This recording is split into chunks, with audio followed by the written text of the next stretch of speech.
Hello everyone, আজকে আমরা কথা বলবো সময়ের সেরা সিরিজ সবথেকে পাইরেসি হওয়া গেম অফ থ্রোনসের সিজন 1-এর এপিসোড 1কে নিয়ে। কিন্তু মূল পটভূমিতে যাওয়ার আগে আমাদের কিছু কনসেপ্ট ক্লিয়ার হওয়া প্রয়োজন। আসুন সে সম্বন্ধে বিস্তারিত জানি। ওয়েস্টারোস ও এসোস মহাদেশ দুইটি ও তাদেরকে বিভক্ত রেখেছে ন্যারোসি। ওয়েস্টারোসের রাজধানী কিংস ল্যান্ডিং ও মূল ভূখণ্ডের বিভিন্ন রাজ্য পরিচালনায় রাজার প্রতিনিধি হিসেবে নিয়োজিত আছে বিভিন্ন লর্ড। তাদের মধ্যে এক অন্যতম রাজ্য উইন্টারফল, ও এইখানেই রয়েছে পুরো ওয়েস্টারোসকে হোয়াইট লিঙ্ক ও হোয়াইট ওয়াকারদের থেকে রক্ষাকারী সেই ঐতিহাসিক ওয়াল। বর্তমানে ওয়েস্টারোসের মানুষজন হোয়াইট ওয়াকারদের শুধু 4 থেকে 5,000 বছরের পুরনো ইতিহাস বলেই মনে করে। এই ঐতিহাসিক ওয়ালকে পাহারা দিতে যাদের নিয়োজিত করা হয়েছে তারা হলো নাইট ওয়াচ, যাদের অনেক সীমাবদ্ধতা রয়েছে। যেমন তাদের নিজস্ব কোনো জীবন থাকতে পারে না, তারা তাদের পুরোটা জীবন সেই ওয়ালের কাছেই কাটিয়ে দেয় এবং তাদের কোনো পরিবার থাকবে না। তারা কখনো ভিতরে আসার প্রবেশাধিকার পায় না, তারা কখনোই তাদের পরিবারের কাছে ফেরত আসতে পারে না, বা তাদের নিজস্ব কোনো পরিবার তৈরিও হইতে পারবে না। এরকম আরও কিছু সীমাবদ্ধতা দিয়ে দেওয়া হয় তাদেরকে। এইবার শুরু করি, চলুন প্রথম এপিসোডের বিষয়ে।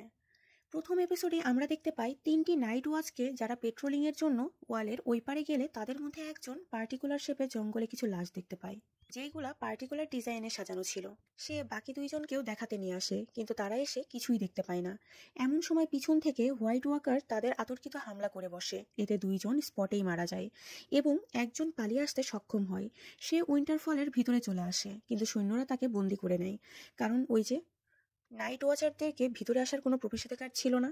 উইন্টারফলের লর্ড নেড স্টার্ক যখন শুনতে পায়, সে এসে নাইট ওয়াচারকে শিরোচ্ছেদ করে মৃত্যুদণ্ড দেয়। সেই সময়েও বারবার নাইট ওয়াচ বলতে থাকে সে হোয়াইট ওয়াকারকে দেখেছে, কিন্তু কেউ তাকে বিশ্বাস করে না। এবার আমরা জেনে আসি নেড স্টার্কের সম্বন্ধে। তার আসলে 6টি ছেলে মেয়ে ছিল। বড় ছেলে রব, মেয়ে সানসা, ছেলে রিকন, মেয়ে আরিয়া এবং ছোট ছেলে ব্র্যান। ও তার একটা অবৈধ সন্তান ছিল যার নাম জন স্নো এবং ওয়াইফ ক্যাথলিন। ঘটনাস্থল থেকে মহলের দিকে ফেরত আসার সময় নেড স্টার্ক একটা মৃত ড্রাইওলফ দেখতে পায় এবং সাথে তার 6 বাচ্চা। প্রথমে মারার সিদ্ধান্ত নিলেও পরে জন স্নো বলে, আপনার সিম্বল যেহেতু ওলফ, তাই আপনার বাচ্চাদের কাছেও একটা করে ওলফ থাকা উচিত। এইখানে সবাই একটা করে বাচ্চা রেখে দেয়।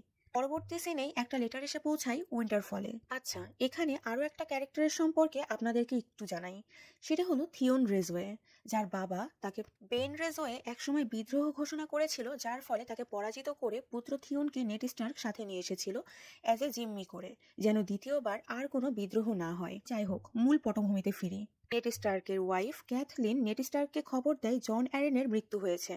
জন অ্যারেন মুখ্য কিংয়ের অ্যাডভাইজার বা ডান হাত বলা চলে, সাথে ক্যাথলিনের বোনের স্বামীও। সাথে আরও জানাই কিং রবার্ট বিরাথিয়ন উইন্টারফল আসছে। এইবার একটু ন্যারোসি এর ওই পাশে দেখা যাক এসোসে কি ঘটছে। এসোসের এক ছোট্ট শহর প্যান্টোসে থাকছে টার্গেরিয়ান পরিবারের 2 ছেলে মেয়ে, ডেরেরিয়াস টার্গেরিয়ান ও ওসেরিস টার্গেরিয়ান। মূলত কিংসল্যান্ডেই টার্গেরিয়ান পরিবারের 300 বছরের রাজত্ব ছিল। তবে ডিরেরিয়াস টার্গেরিয়ান ও অসেরিস টার্গেরিয়ানের বাবা অ্যারেস টার্গেরিয়ানকে কিংসল্যান্ডের রাজা ছিল, যাকে যুদ্ধে পরাজিত করে রবার্ট বিরাথিয়ন এই রাজত্বে মসনদে বসে। তাই এই 2 ভাই বোন সর্বদাই নিজেদের রাজত্ব ফিরে পাওয়ার স্বপ্ন দেখত। ওয়েস্টারোস ফিরে পাওয়ার জন্য নিজের দল শক্তিশালী করতে নিজের বোনের বিয়ে ডার্থ রাথেসিয়ার এক শক্তিশালী জঙ্গলি কাবিলার প্রধান খাল ড্রগর সাথে ঠিক করে দেয়, যেন তার শক্তিশালী সৈন্য কাজে লাগিয়ে ওয়েস্টারোস আবারও জয় করতে পারে। এইবার চলুন ওয়েস্টারোস একবার নজর দিয়ে দেখি। কিং রবার্ট বিরাথিয়ান উইন্টারফলে পৌঁছায় রানী সার্সি ল্যান্ডস্টার ও শালাবাবু জেমি ল্যান্ডস্টারকে সাথে নিয়ে।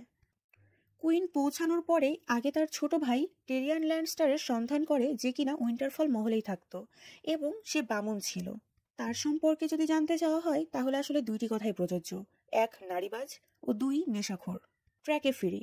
নেড স্টার্কের সাথে সাক্ষাতে রবার্ট বিরাথিয়ান তার অ্যাডভাইজার হিসেবে দায়িত্ব নিয়ে কিংসল্যান্ডে যাওয়ার প্রস্তাব দিলে নেড স্টার্ক রাজি হয়ে যায়।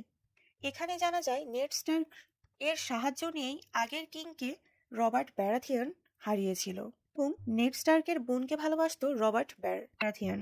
মূলত ঘটনাটি এমন ছিল, নেড স্টার্কের বোন লিয়ানাকে কিডন্যাপ করে আগের যে কিং তার ছেলে, এবং মূলত এই কারণেই যুদ্ধটি সংঘটিত হয়েছিল, যেটাতে ম্যাড কিংকে পরাজিত করে রবার্ট ব্যারাথিয়ান সিংহাসনে বসে। রবার্ট তার ছেলে জাফরি ব্যারাথিয়ানের বিয়ের প্রস্তাব নেড স্টার্ককে তার মেয়ে সানসার জন্য পাঠায় এবং এই ক্ষেত্রেও নেড স্টার্ক এক কথাতেই রাজি হয়ে যায়।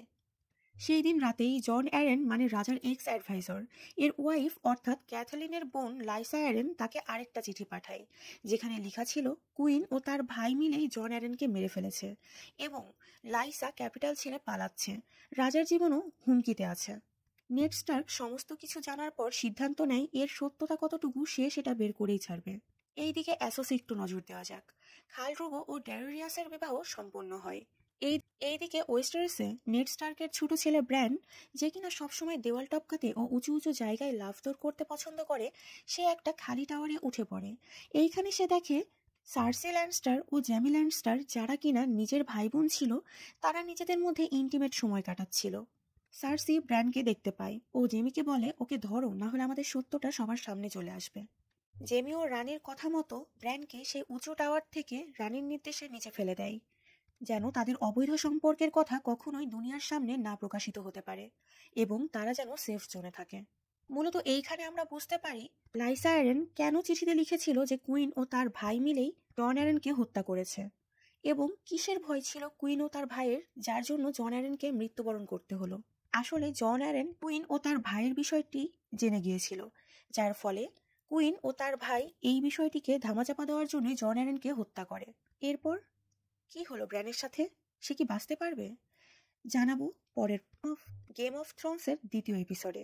পছন্দ হলে ভিডিওতে লাইক করে চ্যানেল সাবস্ক্রাইব করে দিন, এতে কাজের আগ্রহ আরও বেশি বেড়ে যায় এবং পাশাপাশি বেল আইকনটি ক্লিক করতে পারেন, যেন আমাদের নেক্সট এপিসোড আসার সাথে সাথে আপনারাও জানতে পারেন যে ব্র্যানের সাথে আসলে কি হয়েছে, সে কি আদৌ বাঁচতে পেরেছে নাকি তার সেখানেই মৃত্যু হয়েছে।